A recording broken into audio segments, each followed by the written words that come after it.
श्री शिवाय नमस्तुभ्यं। अथ पंचत्रिंशोऽध्यायः। दक्ष द्वारा यज्ञ की रक्षा के लिए भगवान विष्णु से प्रार्थना। भगवान का शिवद्रोह जनित संकट को टालने में अपनी असमर्थता बताते हुए दक्ष को समझाना तथा सेना सहित वीरभद्र का आगमन। दक्ष बोले, हे देवदेव, हे हरे, हे विष्णु, हे दीनबंधो, हे कृपानिधि, आपको मेरी और मेरे यज्ञ की रक्षा करनी चाहिए। आप ही यज्ञ के रक्षक, यज्ञ करने वाले और यज्ञ स्वरूप है। हे प्रभु, आपको ऐसी कृपा करनी चाहिए जिससे यज्ञ का विनाश न हो। ब्रह्मा जी बोले, हे मुनीश्वर, इस प्रकार आदर पूर्वक प्रार्थना करके भय से व्याकुल चित्त वाले दक्ष उनके चरणों में गिर पड़े। तब दुखी मन वाले दक्ष को उठाकर और उन दुर्बुद्धि की बात को सुनकर विष्णु ने शिव का स्मरण किया। अपने प्रभु एवं महान ऐश्वर्य से युक्त परमेश्वर शिव का स्मरण करके शिव तत्व के ज्ञाता श्री हरि दक्ष को संबोधित करते हुए कहने लगे। हरि बोले, हे दक्ष, मैं आपको यथार्थ बात बता रहा हूँ, मेरी बात सुनिए। यह आपके लिए सर्वथा हितकर तथा महामंत्र की तरह सुखदायक है। हे दक्ष, शिव तत्व को न जानने के कारण आपने सबके अधिपति परमात्मा शंकर की अवहेलना की है। ईश्वर की अवहेलना से सारा कार्य न केवल सर्वथा निष्फल हो जाता है, अपितु पग पग पर विपत्ति भी आती है। जहाँ अपूज्य लोगों की पूजा होती है और पूजनीय की पूजा नहीं होती है, वहाँ दरिद्रता, मृत्यु एवं भय से ये तीन अवश्य होते हैं। इसलिए संपूर्ण प्रयत्न से तुम्हें भगवान वृषभ ध्वज का सम्मान करना चाहिए। महेश्वर का अपमान करने से ही आपके ऊपर महान भय उपस्थित हुआ है। हम सब लोग प्रभु होते हुए भी आज आपकी दुर्नीति के कारण कुछ भी करने में समर्थ नहीं है।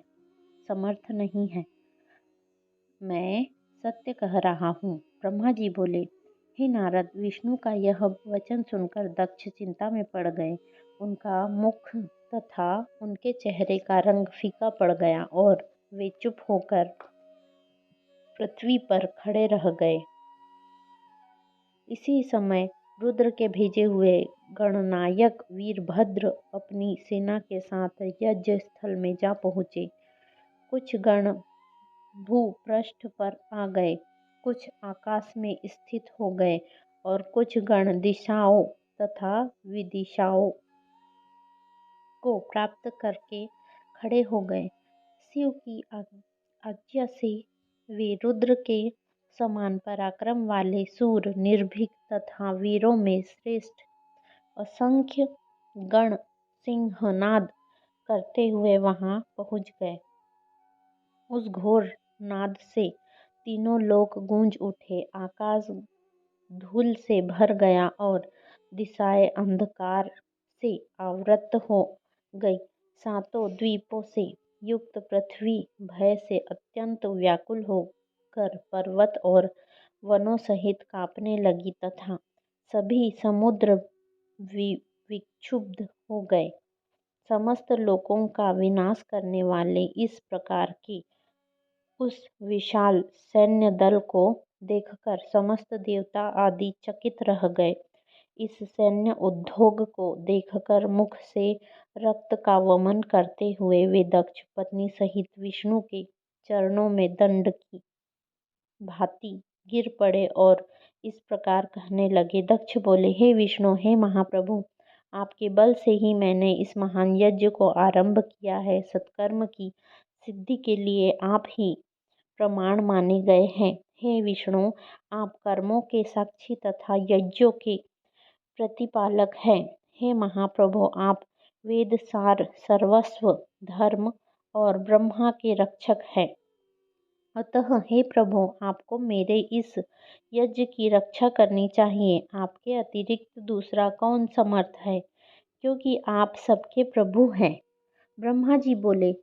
तब दक्ष की अत्यंत दीनतापूर्ण बात सुनकर भगवान विष्णु शिव तत्व से विमुख उन दक्ष को बोध प्रदान करते हुए कहने लगे। विष्णु बोले, हे दक्ष, मुझे आपके यज्ञ की रक्षा अवश्य करनी चाहिए। धर्म के परिपालन विषयक जो मेरी सत्य प्रतिज्ञा है वह सर्वत्र विख्यात है।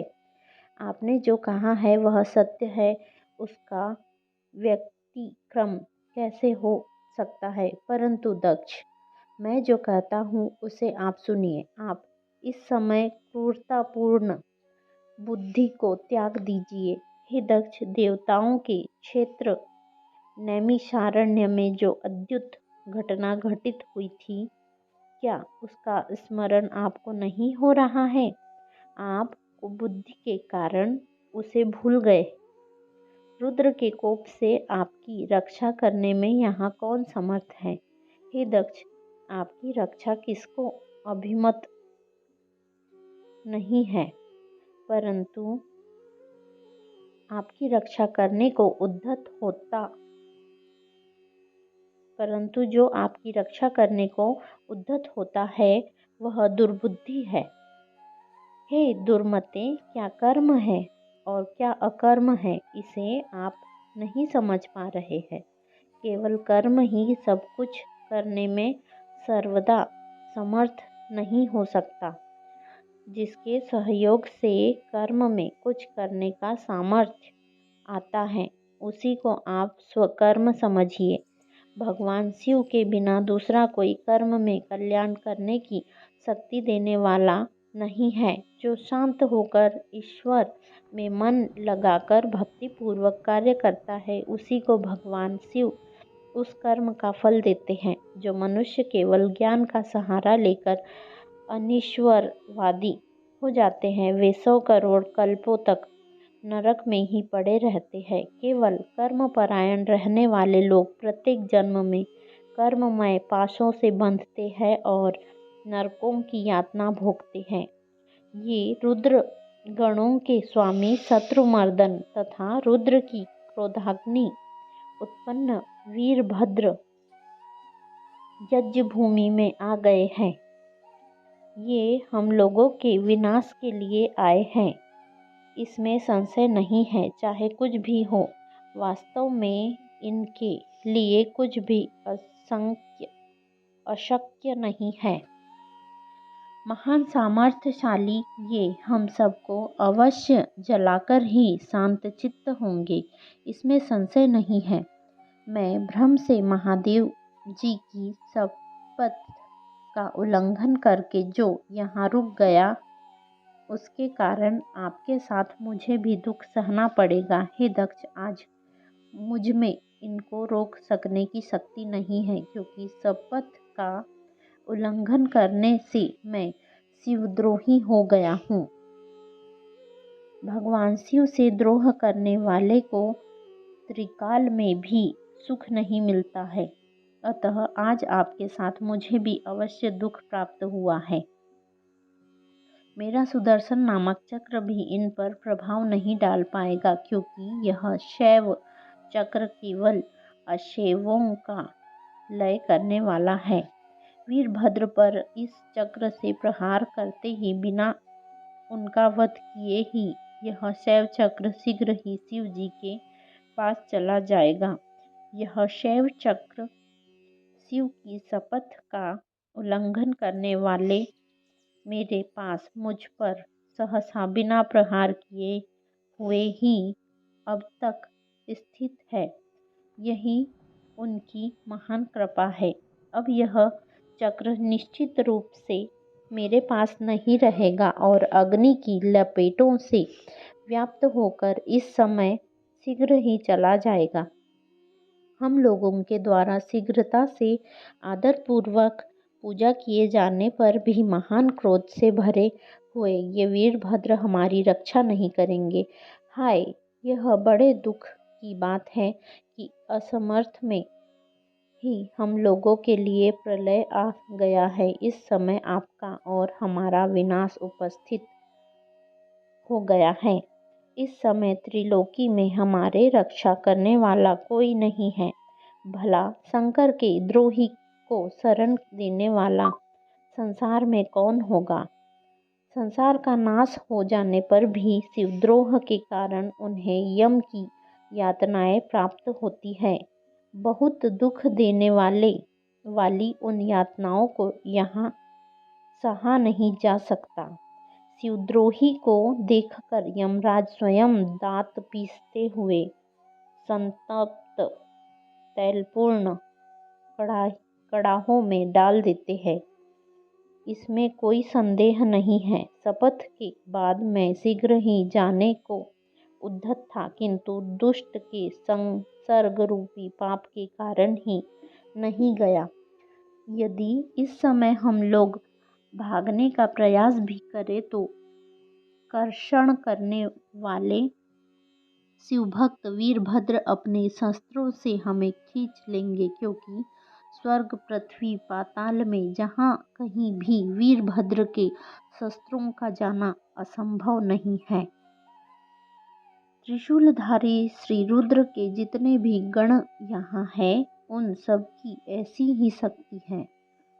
पूर्व समय में काशी में काल भैरव ने अपने नख के अग्रभाग से लीलापूर्वक ब्रह्मा जी के 5वें सिर को काट दिया था। ऐसा कहकर अत्यंत व्याकुल मुख कमल वाले विष्णु चुपचाप बैठ गए। उसी समय वीरभद्र भी यज्ञ मंडप में आ पहुँचे। विष्णु ऐसा कह ही रहे थे कि वीरभद्र के साथ विशाल सैन्य समूह भी आ गया, जिसे देवता आदि ने देखा। इस प्रकार श्री शिव महापुराण के अंतर्गत द्वितीय रुद्र संहिता के द्वितीय सतीखंड में सती उपाख्यान में विष्णु का वचन वर्णन नामक 35वां अध्याय पूर्ण हुआ। श्री शिवाय नमस्तुभ्यम। कृपया चैनल को सब्सक्राइब कीजिए तथा बेल आइकन प्रेस कीजिए ताकि अगले अध्याय का नोटिफिकेशन आप तक अवश्य पहुँचे। यदि ये पूरा अध्याय आपने ध्यानपूर्वक सुना है तो कृपया कमेंट में ओम नमः शिवाय अवश्य लिखिए। हर हर महादेव।